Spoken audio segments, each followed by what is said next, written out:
Thank you for joining us for Talking Sleep, a podcast of the American Academy of Sleep Medicine. I'm your host, Dr. Seema Khosla, Medical Director of the North Dakota Center for Sleep in Fargo. Today's episode is brought to you by Harmony. Recently, an expert panel was convened to review central sleep apnea. They published an article in the JCSM where they reviewed the technical aspects of the diagnosis of central sleep apnea, went over the various etiologies and treatment options for central sleep apnea. They also commented on research priorities, including a better understanding of the clinical consequences of central sleep apnea, especially in those who may be asymptomatic. Joining us today are three sleep physicians who are part of the expert panel. Dr. Vaishnavi Kundel is an associate professor of medicine and is program director of the Sleep Medicine Fellowship at the Icahn School of Medicine at Mount Sinai, New York. Dr. Aneesa Das is the director of the HSAT program in the Division of Pulmonary, Critical Care, and Sleep at The Ohio State University in Columbus, Ohio. Dr. Rami Khayat is Division Chief of Pulmonary Allergy, Critical Care, and Sleep at Penn State University. They are here to walk us through this important paper and share their expertise on central sleep apnea. Welcome. Thanks for joining us today. Thank you, Seema. Great to be here. Thank you. Excited to dive in. Thank you so much for having us today. So Vaishnavi, tell us about this paper. Sure. So the purpose of the paper was really to shed some light on the challenges and knowledge gaps, particularly in the diagnosis and management of central sleep apnea. And from there, really to help identify future research priorities to help advance our knowledge in these gap areas.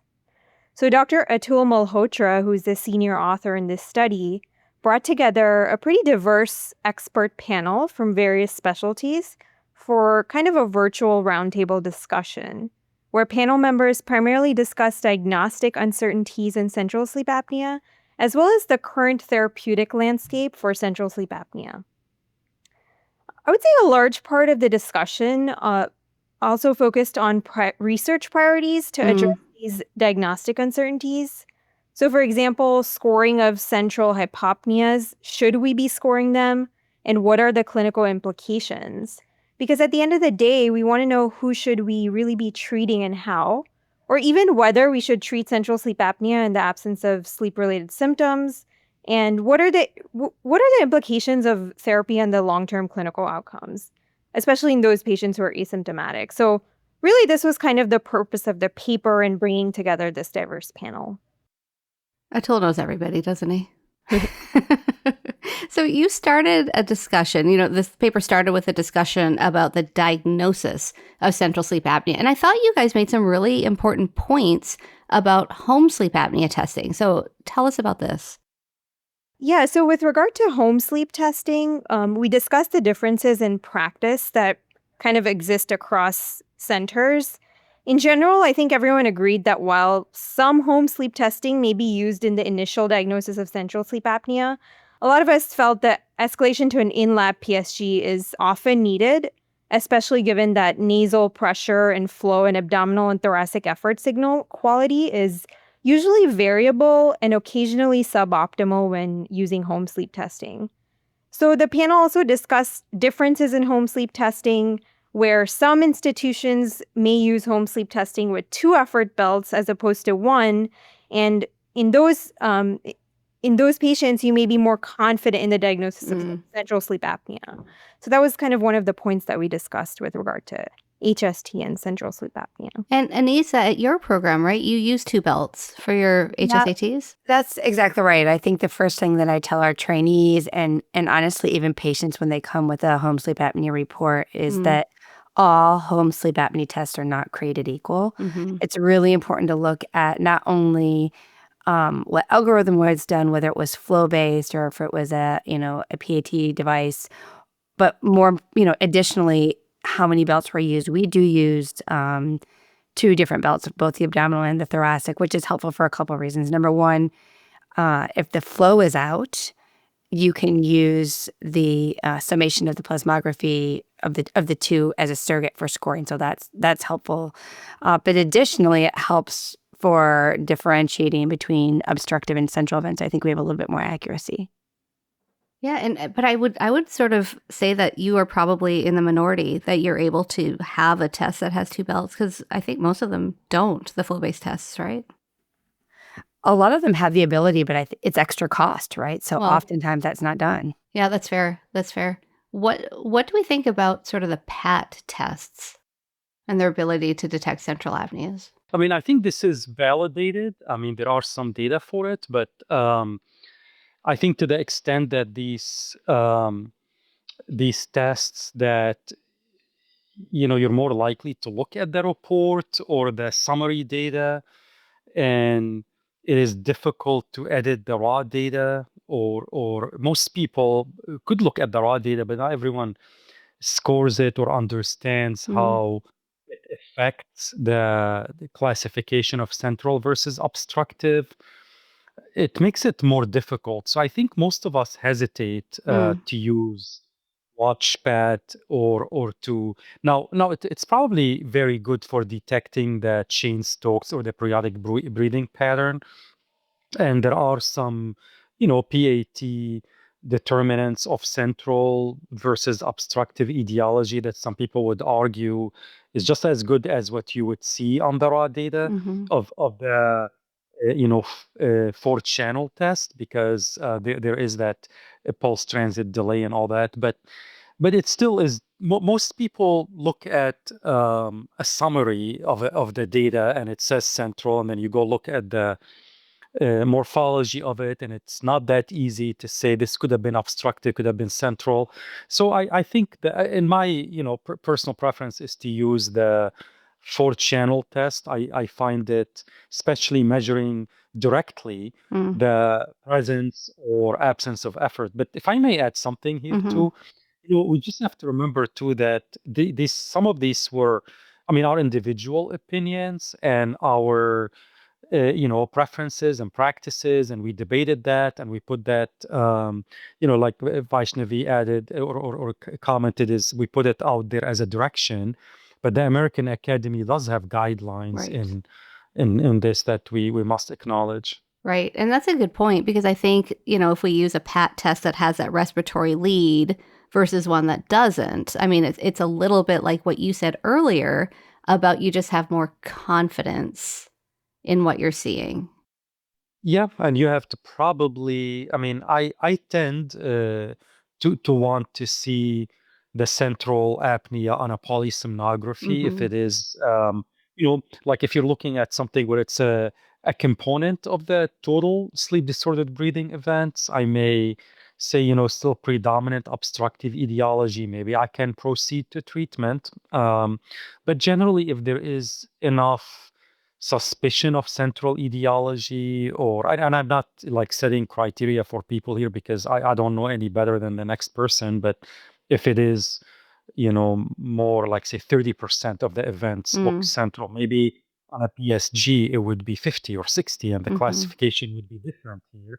So I tend to, at that point, consider doing PSG. If I'm seeing 10% being considered central, I may say, maybe that's fine. Whatever the device is, I'm going to do the same thing. So it depends. I guess accepting the test, it also depends on your decision, I suppose, for what you're planning on doing with the data, Yeah, with and the I think test. that's a really good point, right? Because I think some of us have this threshold for, well, gosh, I don't quite understand this. I think we need to better characterize the nature of these events. Therefore, you should come in for polysomnography. But, Aneesa had talked about how long the wait is to come in for a sleep study.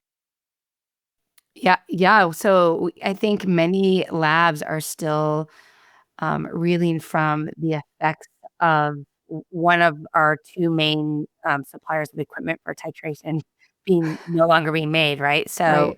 so that's put huge delays on sleep labs and getting access to sleep labs around the country. So, I actually think that's probably changing behaviors right now. Hmm. Do you do a trial of something now, or do you wait 4 or 5 months to do a definitive study? So the reality is we might have things in an ideal world that we would do that people are doing differently because of logistics. So, what about the argument that you treat them all with CPAP anyway? So, what does it matter? And I realize that's a very loaded question. Do we all agree? I don't know that you do treat everybody necessarily with Mhm. CPAP, right? That's a good point too. Yeah, I know. I agree. And he said it's. Yeah. I'm a fan of characterizing as much as you can to start with, because the journey and the patient's experience and how you intervene may, may vary. That if you think, like, let's say, they have significant centrals at baseline, like maybe it's 40%, 50%, maybe their chances of responding to CPAP are much lower. Mhm. And maybe that would determine that you want to do in-lab titration, for instance. Or maybe, you would discuss the symptoms in a different light, or the impact of coexisting or etiologies, or like, say, is this heart failure related, obstructive or central, Right. or so it may determine uh, how you proceed. So I think characterizing early on just cleans it up for the practitioner, just to know what you're dealing with. Sometimes you don't, and I sometimes have, like, I make up my own terminology. I'll say obstructive apnea with really significant central component. Uh-huh. So Yeah. I'll do something like Rami, I this. think I must have gotten that from you because You do that too.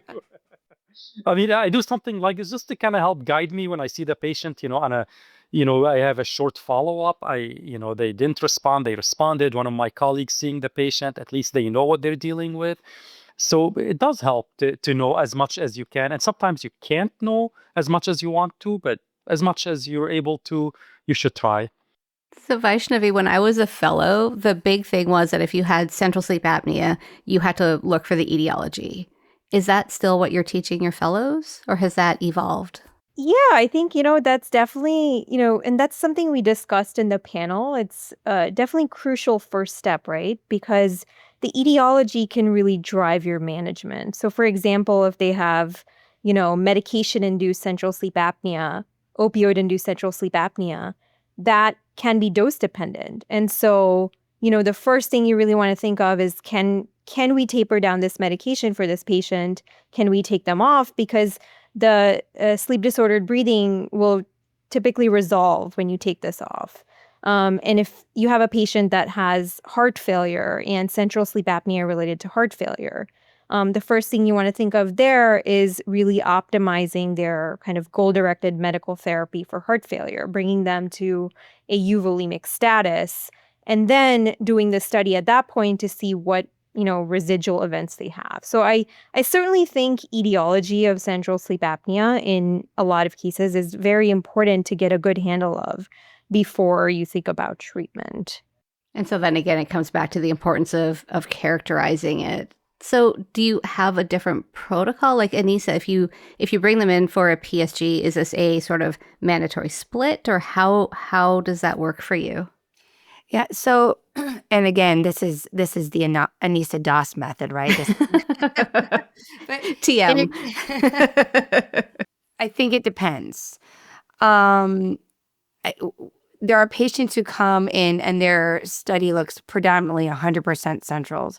But I think Rami made a good point that I feel like the majority of what we see is a mixture of both. Mhm. While, the majority may be obstructive, so technically we're calling it obstructive sleep apnea with a significant component, or vice versa, central sleep apnea with a significant obstructive component. In those patients, I think it's important to get a baseline so you really know what the main underlying disease process is. In patients, it might be, almost all obstructive or almost all central. I might do a mandatory split so that I can say, well, let's just get a quick baseline of it. Let's spend time treating them. And again, we're trying to balance cost effectiveness of healthcare, right? We want to make sure that we're spending our dollars wisely. Right. I will add Anissa's answer here too, that, there's also the diagnostic value of the split is you can observe your patient interacting with CPAP, Mhm. and, sometimes you can make actually many times you can make an assessment, seeing that, you stabilize the airway, the whole thing went away. So the centrals you were seeing were secondary to the obstructives, or not quite independent etiologically. While, for instance, in some cases, you stabilize the airway and the centrals just start raging and become very severe, and that's probably a different entity, that you would Right. treat different. So observing how they interacted, especially with the basic CPAP, adds a dimension to your diagnostic test. So when you see the baseline and then you see that interaction with the CPAP and the behavior of the respiratory disorder of sleep, when it met CPAP, there are diagnostic information there too. Wholeheartedly agree. I just wanted to go back to the earlier point regarding home sleep testing. Our institution primarily uses watch pads, so I agree with or PAT-based home sleep testing. I agree with Rami. Usually, when we see a suggestion of central sleep apnea, typically the way we do it is we escalate it to an in-lab. But bringing it back to this point, sometimes, if I'm convinced enough, then I will just order a split rather than a diagnostic PSG. So it'll save the patient another visit if I plan to do a PAP titration anyway. And then I can kind of get a sense of, well, do they truly have centrals, but also how are they going to respond to PAP? And will that be something that they will tolerate? So. And it's a little bit of a different conversation, right? When we're reviewing results and talking about primarily central versus primarily obstructive. So I think that's also important for the patient to better understand, the characterization of their events. Yeah, of course it is. And I, to Vaishnavi's point too is, going back to the first question you asked about, watch pad versus not, or Yeah. something like that. And the way each of us practices can depend on your so-called like first line test. So maybe your experience with watch pad and you're an experienced interpreter of it, and you make the decision, and like how she described, and then someone else maybe has different involvement in different labs, and they may switch from one thing to the other, then to the PSG, or may proceed to treatment right away. So that, your level of comfort with the initial test you did, and your access to the PSG may dictate how a certain, lab or a certain clinician proceeds with their, like next stage testing or split or treatment trial, for instance, if you're, resource poor, place, for instance. Yeah, I mean, that's true, right? That's sort of the art versus the science, and why it's so hard to be prescriptive, because all of us practice in completely different environments. So can you identify central apneas with a device that uses cardiopulmonary coupling, like sleep image? I don't have a lot of experience with this. I think anything, they do have the photoplethysmography. So anything that has that is capable of detecting, or, like a central feature. But I have not seen adequately validated, test, or maybe I'm not. Maybe there are studies out there that shows it, and I wouldn't be shocked that it can point out periodic breathing, for instance. I don't know if Vaishnavi or Aneesa have more experience with those devices, but it's possible. But I haven't seen that data, and I still think none of these add a lot to the 4-channel test if you already have that in your practice, because you can look at the breathing rhythm and all that, and add, some of them have like, I'm a little uncomfortable like mentioning brands and all that, but some of them will give you additional analysis as well, with cardiopulmonary coupling or breathing rhythm, or pulse arrival time, or things like that too. And so when you say 4-channel, you mean flow-based? Yeah, I Yeah. guess. Yeah, it's the one that has nasal flow plus minus thermistor, and chest and abdomen, the traditional Yeah, one. traditional. Yeah. Yeah, I think some people are referring to them as legacy devices, which Yeah. makes me feel very old. So let's take a short break, and when we come back, we'll talk more about central sleep apnea. You're listening to Talking Sleep from the American Academy of Sleep Medicine. Are you looking for treatment options to add to your clinical practice? Learn about Wakix pitolisant tablets. I'm Dr. Chris Winter, and I've been practicing medicine for over 20 years. Why include WakeX as a treatment option in your practice? Visit wakexhcp.com today to find out more from me and other clinicians who have prescribed WakeX. That's wakixhcp.com. Welcome back to Talking Sleep. We're talking with Drs. Kundel, Khayat, and Das about their expert panel review on central sleep apnea. So you kind of mentioned etiologies of central sleep apnea. So I wonder if we can get a little bit more into this. So should we be concerned about post-arousal centrals? Yeah, let me take this on, Seema. So generally not, but if you happen to see a patient with an AHI, significant AHI, say 20, 30, 40, and you're characterizing the majority of these centrals as post-arousal, and that's probably more relevant than, the index of 5. I mean, I would say in the context of central sleep apnea, it's exceedingly rare to see an AHI of, in the mild range. It probably isn't central sleep apnea when it's like that.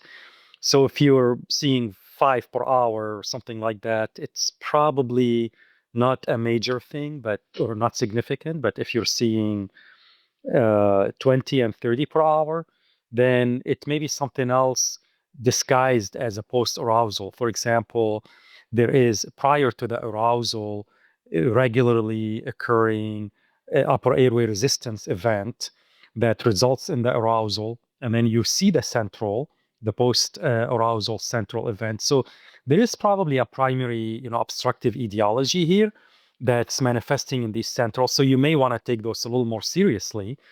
But I don't have like a number or a magic answer to how many you can see and ignore and how many you accept, or you have to really act on. Well, and sometimes you kind of start going back, right? I'm like, okay, hang on. What came first? Is this exactly, ARERA? yeah. And then you have the arousal, then you have the central, or was there a central that started this whole thing? And it's very easy to to go off the rails with that one. What about transitional centrals? I mean, so from my perspective, again, whatever it is, if it's going to be a minimal number and if it's occurring during sleep stage transitions or, or at sleep onset or, with these wake to sleep transitions and all that, I don't think they're significant. But again, if, let's say hypothetically someone does this really a lot, then they do have predisposition to, post hyperventilation, or maybe their, respiratory control system is primed and they have significant predisposition to central events. And I would put it in the context of their general presentation. But in general, again, if I'm going to see 5, 10 events, even per hour, much less like per night, I could ignore that comfortably.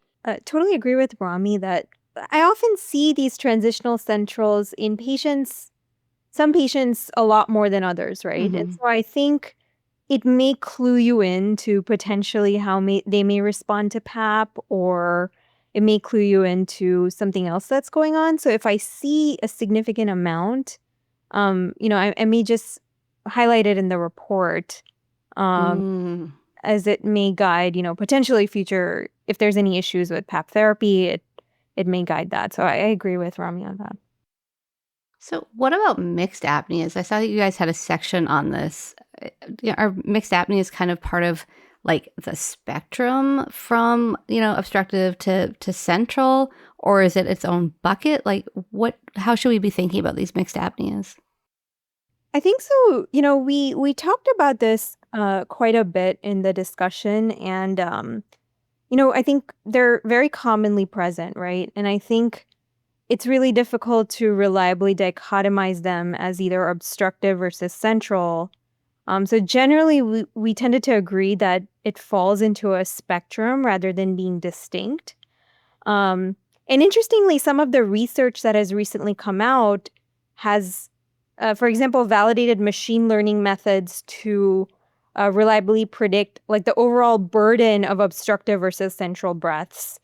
So really looking at it as a continuum. This is research that came out of Ankit Parikh and co-authors' labs to really help address this issue. These are some of the machine learning methods that need to be validated, but it goes back to that point of looking at it more as a spectrum when you look at it as a burden of obstructive versus central. Oh, that's an interesting way of looking at it. I like that, the burden of it. What about periodic breathing in heart failure? What about it, Seema? What about it? Yeah. So I can take the easy part of it first, Yeah. right? So the one thing we can consistently say is periodic breathing in the context of heart failure, the first line therapy is to optimize the heart disease. That we know, and that's the unwavering piece of it, right? The reality is it's easy to say oftentimes patients are optimized and they still Right. have it. That's when it gets dicey. And I think our big question was in those patients, it's still, well, although there's theories, we don't know, is it just a symptom of disease and a Right. marker of disease, or is it actually pathological in and of itself? So that means in a patient who's asymptomatic with an increased central AHI due to periodic breathing or Cheyne-Stokes respiration, there's not a clear understanding of whether or not they need to be treated. And I will open that for you guys to disagree with me. Well, I remember when SERVE-HF came out, somebody had floated this theory that maybe the central apneas were compensatory. Yeah. And that by getting rid of that, that's why we had that increased mortality in people who had an ejection fraction of 45% or below. So I remember that being floated as a theory, but I don't know if that ever turned into anything. Yeah, I think so. First of all, let me just say something about periodic breathing. There Yeah. are patients who have periodic breathing that's not even central apnea. It's just a rhythm Right. of breathing with a crescendo, decrescendo, and those we make a note of it sometimes on the sleep studies, but we don't even have a treatment for it that we know of. We don't necessarily. Consider there's no way to quantify it even. There's no diagnostic criteria for that other than it's up and down, right? Yeah, that's present. You know that it's Yep. present, but we don't chase Yep. it necessarily. Yeah. So to Aneesa's point that, any periodicity in the breathing all the way to having, clear central apnea with Cheyne-Stokes pattern, it is associated with worse heart failure status, and it definitely calls for looking at treating that. So that's just the first answer. As far as compensatory, and I don't know. I mean, again, I would say, yeah, there are people who don't need to be treated. That I agree with. I just don't know who these people are. But as far as I think there is a danger of the clinician looking at anything that looks periodic. Yeah. A busy practitioner looking at periodic breathing or central events embedded with obstructive with an AHI of, say 40 or 50. And hypoxia, and as you know about the hypoxia burden, is associated with increased mortality and heart failure. And Oldenburg's group showed that. So we cannot let these people go and treat it too, and expect them to do better because we didn't treat them when we know they're more likely to die, when they have that too. So there is, but there maybe is a group of people who don't need to be treated because the disease burden, but we just don't have any tools right now, in my view, to tell who that patient is. Vaishnavi, are those kind of your thoughts too? Yeah, I mean, I agree with what Aneesa said. Like, if I have a heart failure patient coming with central sleep apnea and they're asymptomatic, I mean, I don't necessarily know if we need to treat that. There's no data to show that we need to treat that. So you treat the obstructive component and kind of let the central component go? Yeah, I mean, if they're symptomatic, I'm going to certainly try to treat that, but yeah, I agree. If it's just purely central, which we don't often see, I mean, just Right. purely central, and they're asymptomatic, then we don't really know what to do with that. Right. And even though we know that patients with Cheyne-Stokes respiration or periodic breathing might be, associated with a higher mortality, we don't know that treating that reduces that mortality. Right. So what about, and Vaishnavi, you talked about this earlier, about medication-induced central apneas. I mean, is this something we treat? Is this sort of expected? Is it the innocent bystander? Yeah, I mean, I think for medication-induced CSA, we most often see it with opioids. Mm-hmm. And I think if I have a patient coming to me that I'm suspecting sleep disordered breathing and they're on opioids, I'm probably going to just, go with an in-lab study because they're at risk for centrals, and then really try to figure out if they do have central sleep apnea. Really try to figure out, can we taper it down? As I mentioned earlier, we know that it's dose dependent, so reducing the dose and stopping the medication can at least help improve the central portion of it. So that would really be, the first thing to do, although often in most cases it's hard to do that. Right. And so again, if they're symptomatic, I'm going to favor a trial of therapy, right? And then we can discuss what that is later, but it really depends again on symptoms for me. Well, isn't it hard to tease it apart, though? I mean, are they sleepy because of the opioid, or are they sleepy because of the opioid-induced central apnea?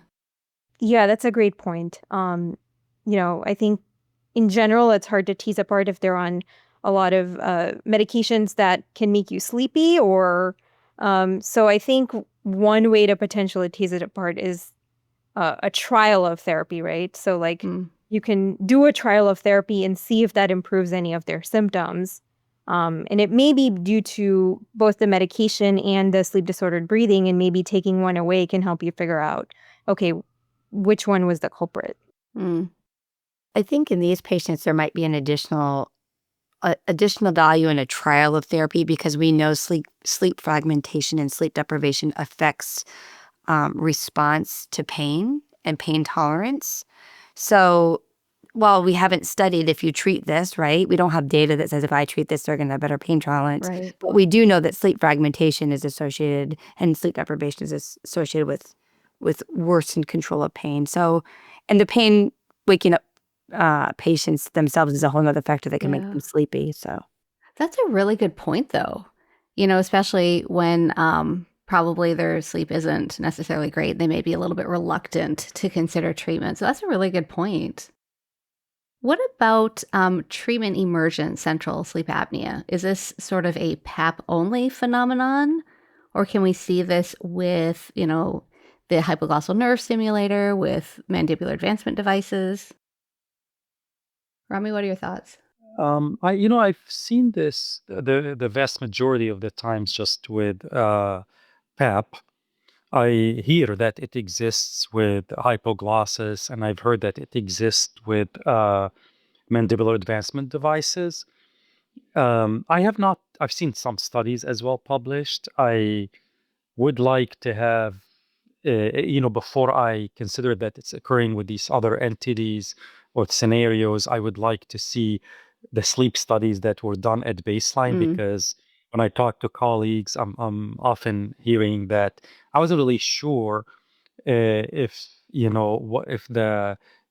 someone looked at I have not looked at the baseline study prior to the oral appliance or prior to Inspire, so I'm not really sure. So I would want to see clear characterization of the baseline. And that, going back to the point we were discussing earlier about knowing exactly what the disorder looks like, what actually is predominant, what's the component of central events at baseline, because some of them may be a mixed disorder that just the obstructives responded to the treatment, but the centrals persisted. So there's what you would call treatment-persistent central apnea versus treatment-emergent. So that part I'm not clear about yet, but certainly we see it emerging with PAP, and it's a real problem, in our sleep labs. I think everyone would agree. So that's where I'm at with it. Aneesa, are those kind of your thoughts too? yeah, it's interesting. So this is, as I was listening to you talk, Rami, I was sort of thinking about the fact that I haven't seen as much treatment-emergent central sleep apnea since we've switched to a lot of patients going directly to auto-titrating CPAP. Interesting, really. And I was like, I wonder if that's anecdotal. Huh. Have you guys noticed that? You mean like when you're doing when you do auto PAP? Yeah. I mean, Yeah. I can tell you, I almost never see initial elevated AHIs that then resolve within a few months when I'm putting people on autopap. Usually if I see them and now that might be because we tend to see them about 2 months after setup, so maybe it's already resolved. But we do tend to look at the download for the past 3 months. Yeah. And I don't think I've seen a tapering of the residual AHI over that month on setups. Has anyone else seen that? I agree with you, Aneesa. That's how we used to do it way before ASV and all that. Is Yeah. we would give them autopap, and that's that's also how we still do it after we see it on the sleep study. That is fair. A lot, When you're looking at it, you're like, dang it. Yeah, give them autopap too. Which is supposed to be ironic, right? Because we were told that autopap destabilizes and makes you have more central. But we've done this. I think everyone has been doing it. I mean, a lot of people have been doing it for a long time. I'm going to argue, have you ever seen that? Like when you get a 3-month download and you see a lot of events that taper off over 3 months. Have you seen that? I've seen centrals on a download after 3 months for sure. No. But I mean, the tapering. That resolve. Yeah, because we say that they resolve within 3 months. No, I've never seen that. Me either. Yeah. That's real. Do you think is it different, like a patient population, like the ones who go straight to autopap versus the ones that come in for titration? I think that there's probably a general practice shift that many, at least in my practice, there's a much larger proportion who are going directly to autopap. Like my practice has changed in the past decade, for sure. Agreed. So now that you've planted that seed, I know I'm going to be looking. I'm going to be looking for this. That's really interesting. Yeah. So what about like rapid fire? So tell me, about central sleep apnea with stroke and brainstem stuff. Do we treat? Do we not treat? I would treat.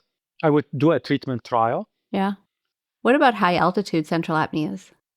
Generally not from my perspective. Of course, this comes up a lot, and I'm sorry if I'm taking over here, but we, when I was in California, we have people who go there for a week and come back or something like that. So if you're planning on coming back down and you don't have symptoms, but remember, high altitude central apnea can be symptomatic, and then some people can go there and live for 6 months. So you do probably have to have a treatment for it.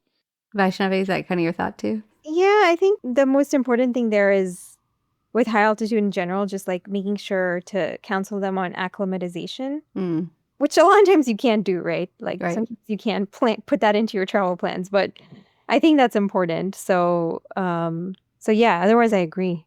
I feel like the time that becomes most common is when patients have had issues in the past where they'll say, hey, my AHI on my device went up when I was out west. In those patients, I feel like I have a relatively low threshold to pre-treat them with some acetazolamide. I wondered. Yeah.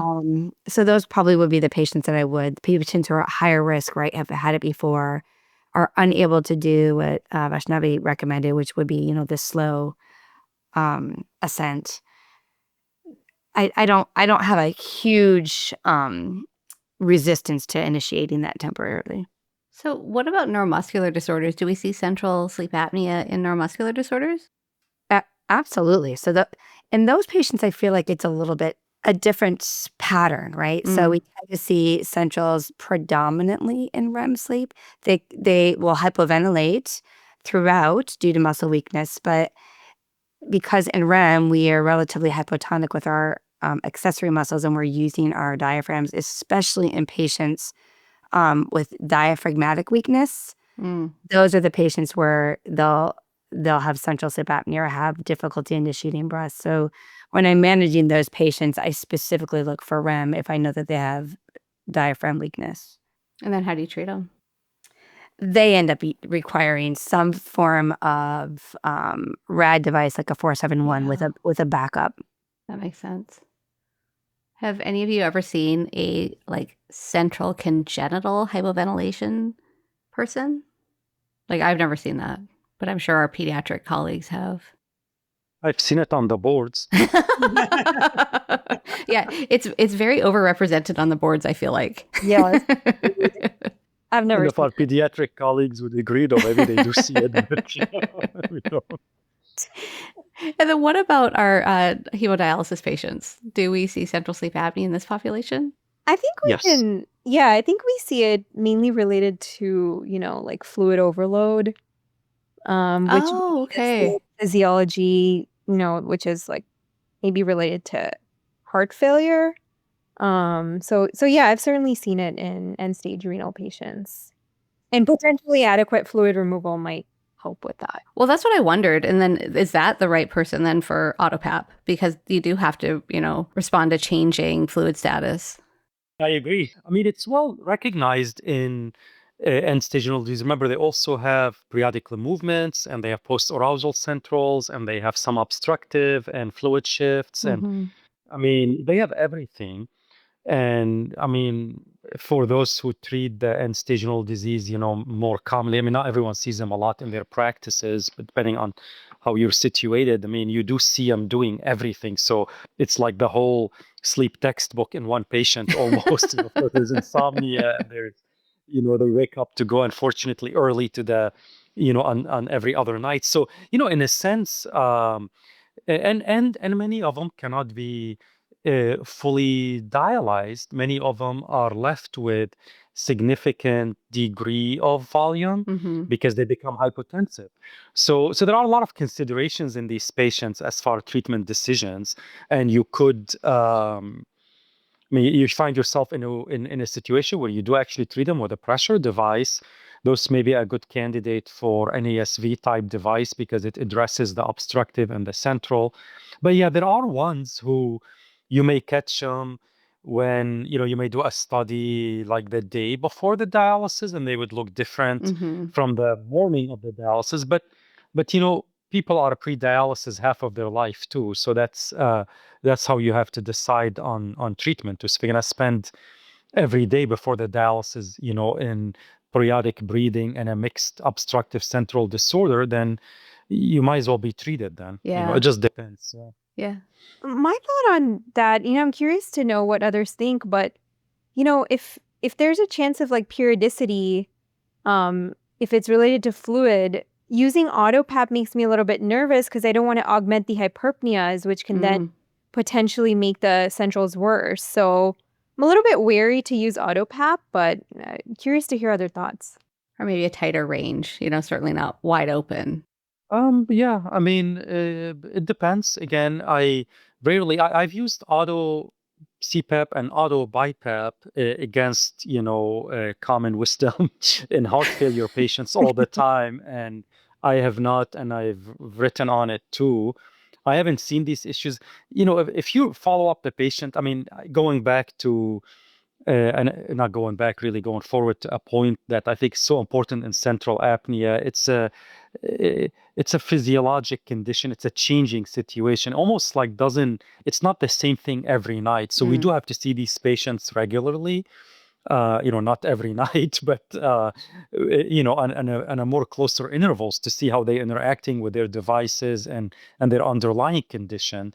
This is not a condition you just give someone an AutoPAP and, like the obstructive apnea patient, you may do that. The devices have been well validated for that. Someone who has a mixed component or a little bit of centrals and a lot of obstructive and underlying condition that produces central and periodic bleeding like heart failure or end-stage renal disease, you would want to see these people on close intervals. And the AutoPAP may solve the problem with a narrow range, but you may be nervous and you want to titrate them in the lab and give them a more complex device or more, tight settings or just a fixed CPAP. So it depends. 2025 marks the 50th anniversary of the AASM. Here is Dr. Khayat talking about her tenure as editor of the JCSM. When the opportunity, for JCSM came up, it was like the perfect thing because my career over time had narrowed from pulmonary critical care sleep to more pulmonary sleep to 100% sleep. And so sleep was my passion and my interest.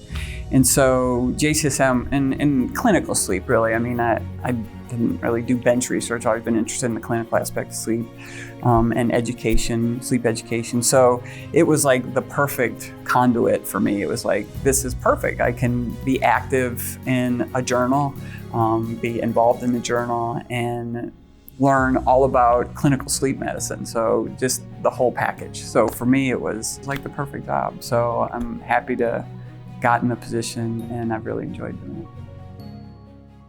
Now back to our conversation. So how should we be treating central sleep apnea then? Aneesa, what are your thoughts?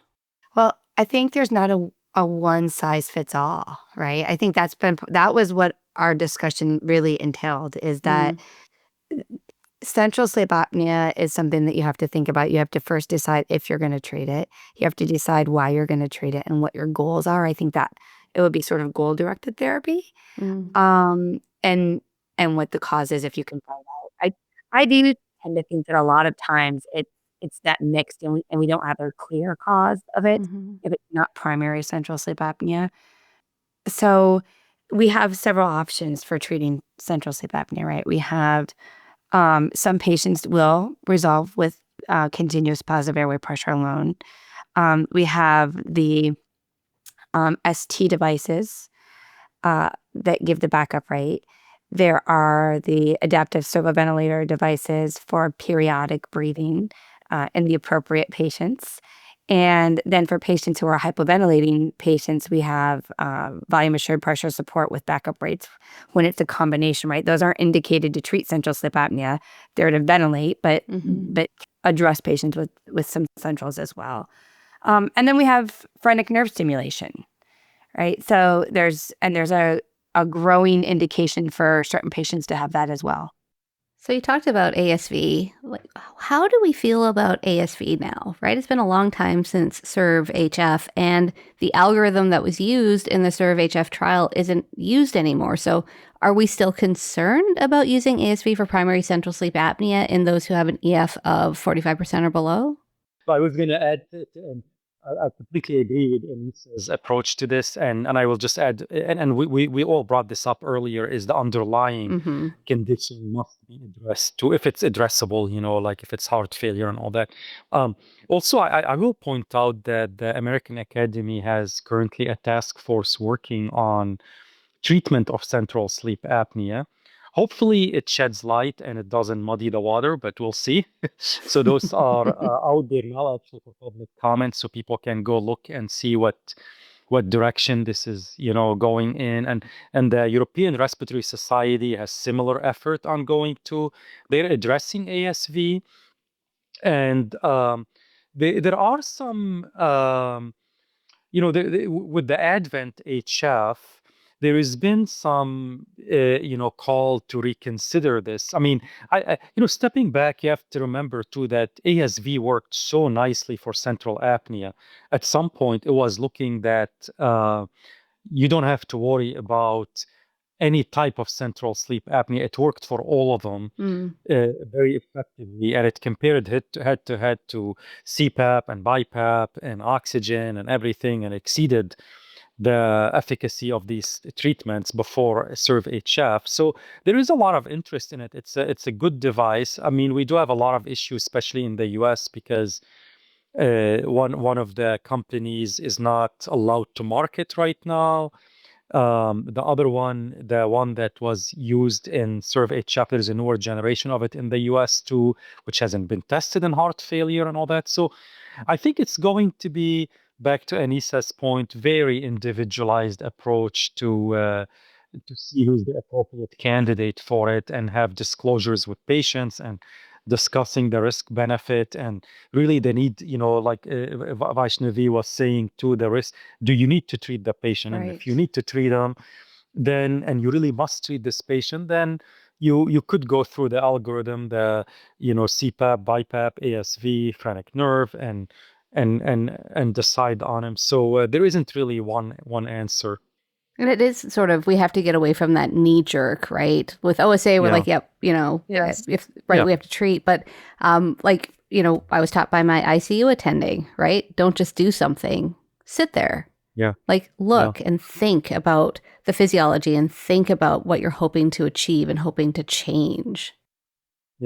Yeah, absolutely. And I want to just make a point too about we do talk about mortality, but we have no evidence that anything we do in any disorder we treat with any treatment modality we have improves mortality. So sometimes we say there is no evidence that treating central apnea improves mortality. There's technically very limited evidence that treating obstructive sleep apnea improves mortality or restless legs or anything else we do. So we help patients, but maybe we're not the specialty that extends lives, Which is not dissimilar to a lot of other specialties, right? With COPD and so on and so forth. What we do is very important, obviously. I mean, we are making people feel better. That's way important to a lot of patients. And that's why that decision, the shared decision making with the patient and the patient-centered approaches are critical for us more so than for anyone, but for us specifically. I mean, we are the ones who see our patients coming back and they feel like their life changed with treatments we gave them. So that's very important. I think what we may be, coming to is that maybe less is more. That if the patient, if they, of course, if they have symptoms, if they're complaining of symptoms, I think a trial of therapy is warranted and necessary. But the data right now, even for OSA, as Rami mentioned, it's really not there for any cardiovascular benefit. So I think really thinking about, does this patient need therapy if they don't have symptoms, is important. So what about phrenic nerve stimulators? If we're already at this decision tree of do we treat or do we not treat, and then now we're considering something that is certainly more invasive than PAP, who are those patients?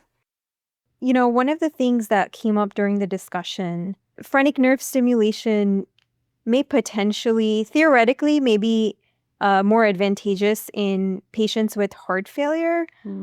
There was a theory that we discussed that, using positive airway pressure in patients with heart failure that are preload dependent may potentially be detrimental. So the way that phrenic nerve stimulation works is really by stimulating the diaphragm and generating negative pressure. So in a sense, opposite to way PAP-based therapies work. So theoretically, potentially might be better in those patients, but, I'm interested to hear what others think. And Yeah, I mean, from my perspective, remember the FDA indication for it is for all forms central apnea. It definitely is invasive, but it's very, again, back to the, patient-centered and the decision making. Some people prefer to, just like, remember it's not dissimilar to Inspire or the, HNS. In these cases, people sometimes opt for it, and it's just equally, actually, probably less invasive than HNS. So it's just a matter of comfort and joint decision making with the patient and the center's expertise and all that come to play. But it's a valid. I mean, we're all excited to have that option, for our patients. It has good outcomes. And yes, in thus far, in those who you want to treat with ejection fraction below 45 and they didn't respond to CPAP or rejected PAP-based therapy, and you're uncomfortable giving them ASV and all that, that's a good option for them to do it. So that's one indication, but it can work for other central apneas. Now, back to your point too, who's the good candidate? I tend to look at people who have significant. I mean, I want to look at the study and make sure there's more centrals, because it works great for the central component, but if they have pronounced obstructive component, you may still want to do it, and but you have to disclose to the patient that I'm expecting your AHI to improve by 50%. I don't know what that translates to for you if you're willing to take that risk. But if I see someone who has a lot more central, 70%, or their obstructives are secondary to their centrals, then I may anticipate them doing a lot better with the implant. I agree with you, Rami. We do a decent amount at the Mhm. Ohio State University of phrenic nerve implants and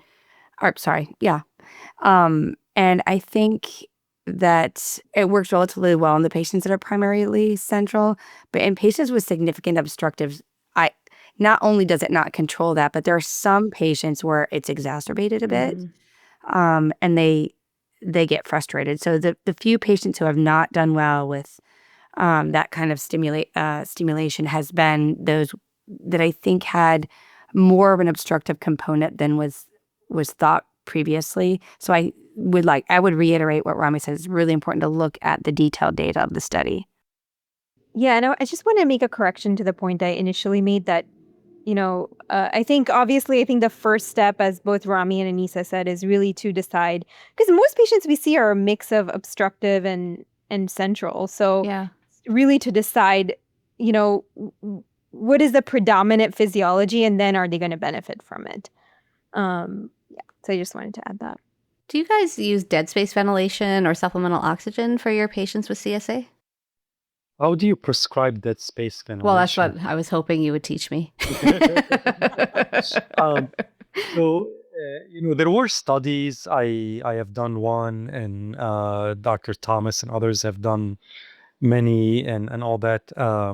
It's hypothetically effective. I have not seen. I've heard that people are working on what you would call maybe commercializable or something like that. But I'm not aware that said device exists. I think there was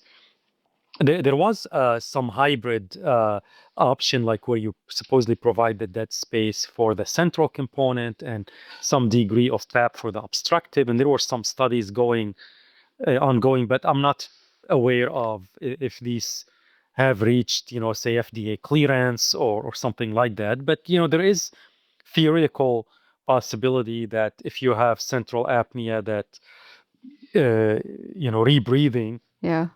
and minimize it. But we don't even know anything whether clinically that translates in actual benefit and symptoms. For instance, do they actually sleep better or wake up? Wake up like feeling better, or some quality of life, or something else gets better. I don't know that we have that data for that space. Oxygen, I have used it. With mixed results, but there are also there's way more data for oxygen than dead space, Yeah. to be fair. Wow. Yeah, we tried dead space ventilation when I was a fellow, and it was completely MacGyvered from, old tubing, and Yeah. so I was trying to envision doing that at home. We had a bottle. We had a technique was you get a water bottle, like one of the big ones, and you put it in the bottom of the mask, and then you have different levels. So we came up with some calculations to how much you need to increase the end tidal CO2. So some people need 150 cc, some people need 350, and I think that's similar to Dr. Thomas's group and others. I've done some calculation because, depending on the lung size and the metabolic rate and all that. So this is all on the premise that your central apnea is due to, your phenotype of it is due to increased plant gain and resulting in the loop gain increase, and it has to do with your hyperventilation. So now you're getting more inhaled CO2, Right. so you're higher up, you're breathing a little faster. But again, I don't know that maybe the next podcast next year when you bring us back, we'll have some data. But, Yeah. but I don't think it's ready for clinical practice anywhere. Yeah. I think it's important to circle back to in the patients where it's just that they're overly sensitive, right? And they have the excessive loop gain and they're asymptomatic. Do we care? So I keep reiterating, it's important to treat patients and not numbers. Right. So if there's anything that I'm known for, that will be my statement. You got it embroidered on a pillow somewhere. So, Aneesa, you talked about acetazolamide for high altitude. Do you use it for other patients? I have not. I just haven't found that there's enough data to support it in other contexts. I don't know that I'd be entirely opposed in the right patient, but I haven't. I'd be interested in that if others have. I would agree with Aneesa. It's the same experience. I've done it once in my life, but I didn't have a long follow-up with the patient. Mm. And I've seen some of my colleagues are doing it, and I'm not, to quote Aneesa, I'm not entirely opposed. I think, even though long-term data don't exist, but again, with the follow-up and making sure electrolytes are okay and symptoms are tolerated and all that, it may be beneficial. Yeah, Vaishnavi, how about you? I agree. I've used it for high altitude, but I haven't used it for anything else. So, do you guys have a key takeaway for us from this topic today? You already know what mine's going to be. We got to come up with another one. So I would say the key takeaway is when you see central apneas, look at your data in detail, right? Don't ever take it at face value, whether it's peripheral arterial tonometry, whether it's a flow-based home study or an in-lab study. You really need to know, are they post-arousal? Is there fragmented sleep? Is there lots of snoring? So you've got to be able to look at the individual patient to make a decision. This is kind of highlighted in the end of the paper, and it steals a part of Aneesa's point, which we all agreed on. But, we discussed in the paper a lot of, research that addresses some of the gaps in these areas, where we really want to look for more precise methods for distinguishing central from obstructive events. But really, the most important thing is to evaluate their impact on clinical outcomes. And that really is the main piece that is missing. So I think the research is encouraged, but then linking it to clinical outcomes is crucial. Rami, how about you? Can I pick up the pearl that Aneesa dropped and walked away from? Okay, so I'll say treat the patient, not the number. But I can add actually, a few things, but back to the point of the symptoms is sometimes it's very difficult. I mean, as difficult as central apnea is, it's very difficult to tease out the symptoms related to the central apnea because it always exists with something else. So we can just, patients don't volunteer symptoms all the time. So we have to be also vigilant and make sure that we're identifying opportunities for treatment too, and not make that as an excuse. Patient didn't complain, so I won't treat. It may be something we have to really, dig deep in and work with our patient to figure this out. But then we also have to have testing that can identify the presence of central apneas. Absolutely. Yeah. Well, thank you for joining us today and helping us to better understand the nuances of our current diagnostic devices and their ability to detect central sleep apnea, and really for providing such a thorough review on the etiologies and treatments of central sleep apnea. Thank you so much for having us. What a fun conversation. Thank you so much. Really enjoyed it. Same here. Thank you. It was a lot of fun. Thanks for listening to Talking Sleep, brought to you by the American Academy of Sleep Medicine. For more podcast episodes, please visit our website at aasm.org. You can also subscribe through your favorite podcast service. And if you enjoyed this episode, please take a moment to leave a rating or review. For more feedback or suggestions, email us at podcast@aasm.org. I hope you'll join us again for more Talking Sleep. Until next time, this is Seema Khosla, encouraging you to sleep well so you can live well.